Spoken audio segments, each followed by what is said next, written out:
everybody, Tricia Howard, aka Tricia Kicks Sass here, and I am here with Sharon Zalcberg for another amazing segment of Guardicorians Unite. How are you doing? Hi, Tricia. I'm great, and I'm super excited to be with you today. Me too. Me too. So why don't you introduce yourself and tell us a little bit about what you do here, how you make Guardicore a better place, and then we'll kick off the convo. Okay, sure. So my name is Sharon Zalcberg. I'm based in Tel Aviv, and I'm responsible for field and channel marketing international at Guardicore. All field and channel marketing activities that are not related to North America, this is what I do. And I've been with the company full-time more than a year and 3 months, but altogether more than around 2 years. That's awesome. So you've got some awesome insight on how Guardicore has grown so much in the last year. I mean, even since I've been here, and I've been here, like a month? it's crazy. It's awesome. That's so awesome. That's true. So tell me, what do you like to do in your free time when you're not running awesome stuff internationally? Well, there are a lot of things that I like to do. First of all, I love the sea, and I love stand-up paddling. I have 2 boards actually that I use, one for calmer waters and one for more wavy times on the sea. I love reading. I love traveling. I'm very much a people person, so I love those events that either I create or I attend. And what else? And I love spending time with my family, of course. And lately, and during these lockdowns, I could catch up and be with them a lot, and be with my kids and my husband. So this is what I love. But on the other hand, I have family around the globe, and I miss them dearly. Oh, I'm sure. Yeah, I'm sure. And so that does help though when you have family in different places, because you said you love to travel.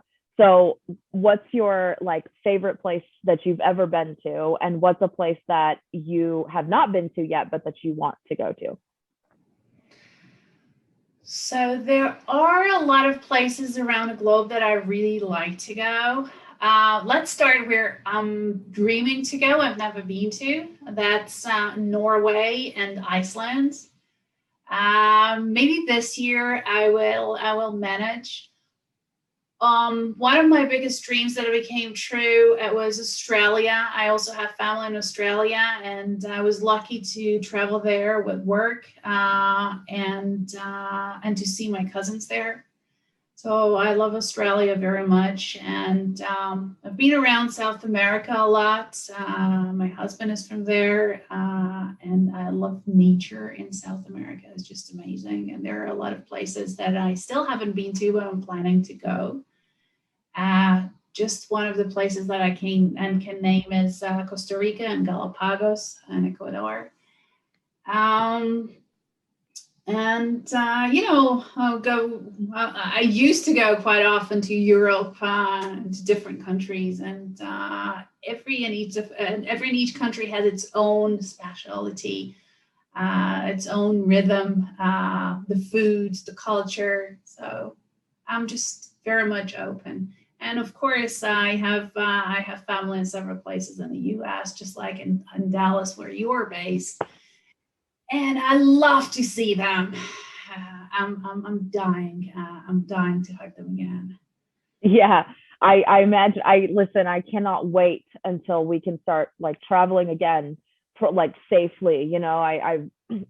I'm also a big traveler, and when you brought up each country or has its own specialty, that's one of my favorite things to do, is to go do all of the research beforehand and be okay, what's the national food here, or what is what kind of music do they listen to? And I am so with you on that. I feel like a lot of people and no shade, but I feel like a lot of people will go travel and they only hit the touristy spots. And there is a place for that, and I love the touristy stuff, but like I really want to like know the culture. I think it teaches us so much as people, what different cultures are in, and it broadens our perspective, and it makes us better people, and it makes us better at what we do. Particularly in your case, because you're running like international channels and stuff, understanding the cultural differences is huge there. Right. It's totally true. And, whenever I travel to different places, I always make sure that I know a couple of words of the local language. Great point. I learned please, thank you, good morning, goodbye, these words. So it provides it gives a personal touch when you say thank you in the local language. So it's I always put a lot of emphasis on that. On the other hand, I can tell you the first time when I was in Greece, traveling, just for fun, I remember we went and asked the locals in a little island, which was traveled by a lot of tourists, but we didn't want to go to a restaurant where all the tourists are. So we went to, we started chatting with one of the locals, and I asked him, where do you guys eat? I want to go to that place. So he took us to a very nice local restaurant, and we ate the best fish food and salads there. So. Oh, that's amazing. Yeah, that is so great. That's one of my favorite things to do as well, is just pop around and I go to like a pub or something like that and meet somebody who's there, or the bartender, and just be like, all right, so what's your favorite place to go? And yeah, absolutely. So I love so much that you mentioned that you learn a couple of words in the local language, because I think that is, it means so much, to people, especially if you're in a high like a high touristy area with people like, look, Americans are not known for being the most polite of travelers. We're not, right? And it does really stand out. When I went to Israel. Sure. Yeah, no, I have a lot of friends in the UK, and they're like, I can always tell whenever it's funny. But like when I went to Israel for the first time, I was at an event, and I would greet everyone in Hebrew, and it was hilarious. It was hilarious because they would talk to me like, oh yeah, okay, and speak in Hebrew, and I'm like, oh, I'm sorry, whoa, I did not mean to. I'm sorry. Has that ever happened to you, where they just like talk to you in the local language? So no, that never happens to me. But look, what happens to me often whenever I land in the U.S. is that they tell me, "Welcome home, ma'am," at customs, and I say, "All right, thank you very much. I'm so pleased to be back. I'm so happy to be back." But you know what? I can tell you again, going back to Greece. Do you know how to say thank you very much in Greek? I do not. Ευχαριστώ πολύ. And poly, you use it in different words, like polygrams, right? Poly means a lot, sure. Or, right? So it just made so much sense. Ευχαριστώ it's difficult to learn, but ευχαριστώ πολύ, it's easier. So when I remember again back in Greece, when listening to people speaking that the language, the Greek, I was like, is it these days or I'm back in the old time when they were speaking Greek, or it sounded they're talking about philosophy and mathematics, but they were actually speaking about everyday life. That's a funny thing. Yeah, no, that's a great point. That's such a great point. I love that. Okay, so I have 2 more questions for you. All right, that's it. Short and sweet, as promised. Even though I'm having a great time with you. I know. I love I gotta say, I said it a couple of weeks ago. This is probably one of my favorite parts of my job, because of course we're working remote, or I'm working remote, and getting to know people from the company, it's just such a cool thing. So I was really glad that they let me do this. So what is your go-to song for karaoke night? My go-to song for karaoke night. Okay, Queen's You're the Champion, or We're the Champion. Amazing. What can I say? You know, I'm a Guardicorian and we are the champions. You're not wrong about that. No, I love that, man. That's one of those like take the house down tunes too. You know what I mean? Like that one, Bohemian Rhapsody, Don't Stop Believing. Anytime somebody does that, it always happens. There's always one, and just the whole place just like comes collectively. Great choice. Okay.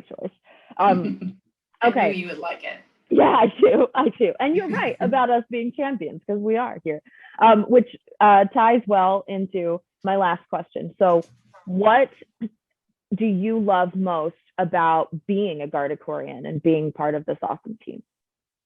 The people. I love the people in Guardicore. I love that they're nice, they're helpful, polite, and clever. And we're all here for one common goal, is to be the champions all the time, to grow and reach high. So this is what I love about Guardicore. I love that answer. It has been everybody's answer so far, is the people. Really? It has, and different variations of that, but it's always the people. It's the culture. I think it really does. It stood out to me when I was interviewing here, and it's continued to stand out as we go on. So I love that answer, and I love how you put it. That was very, very good. Awesome. Well, Tricia, one more thing I want to add. Okay. I know that you guys in the US, you've been vaccinated. Mm-hmm. We are already behind, and we are waiting for you all to visit us here and to join us here at the Guardicore offices, the new offices in Tel Aviv. So you, and hopefully in the summer you can come. Yeah, I can't wait. I love Israel, and the new office looks so beautiful, and I cannot wait to go see it. So we are anxiously awaiting that as well. We gotta get there. We'll get there. I promise. We'll get there. Yeah. Definitely. Okay. Well, thank you so much for sitting down with me today. Again, my name is Tricia Howard, aka Tricia Kick Staff, and this has been Guardicorians Unite. I still got to figure out a sign off. I haven't done that yet. So maybe next week we'll see. See you later. See you.